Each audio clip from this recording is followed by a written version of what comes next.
temps de puiser dans les archives d'Europe 1 avec Laure d'Autriche parce qu'il est 7h18. Bonjour Laure. Bonjour Lionel, bonjour à tous. Alors une fois n'est pas coutume, vous allez nous parler de football aujourd'hui Laure, puisque en mars dernier, une nouvelle statue de cire a fait son apparition au célèbre musée Grévin à Paris, celle du footballeur français Antoine Griezmann à 31 ans.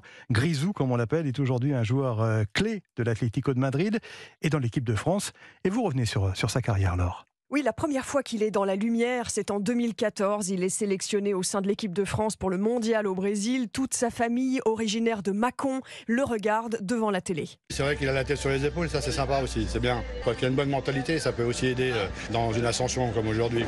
Et comment était le petit Griezmann à la maison? Réponse de sa tante Danielle. On le voyait, il avait toujours son ballon et tout le temps. Il était tout le temps habillé en foot. Se couchait avec tout son équipement. Enfant, Griezmann s'entraîne tout seul contre les murs, sur les portes de garage. Son père, Alain Griezmann, employé municipal dans la vie, est l'invité d'Europe 1 le 25 juin 2014. C'était le seul jeune qui, lors de tournois, allait jouer avec les autres joueurs des autres équipes. C'est le garçon qui discute avec tout le monde, qui est ouvert à tout. Moi, je ne suis pas surpris par son intégration. Il lui en a fallu des efforts pour se hisser au plus haut. Lorsqu'Antoine Griezmann avait 13 ans, aucun centre de foot professionnel en France ne l'avait accepté parce qu'il était trop petit, trop chétif. C'est vrai ça. Alors au fil des années, Laure, sa personnalité à Griezmann tranche aussi dans le milieu du foot. Oui, simple, humble, imperméable à la pression. Il fait figure de bon garçon dans le monde du foot. Pendant l'Euro 2016, Antoine Griezmann hisse les Bleus en finale et marque 2 buts en demi-finale face à l'Allemagne. Le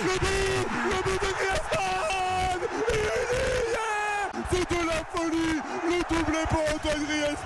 Cyril Delamorinerie, qui suit le match pour Europe 1, exulte. La France perd en finale. 2 ans plus tard, revoilà Antoine Griezmann en première ligne dans le mondial 2018. Le joueur s'exprime en conférence de presse juste avant la finale, le 13 juillet 2018. On a un beau pays, on a une belle équipe de France.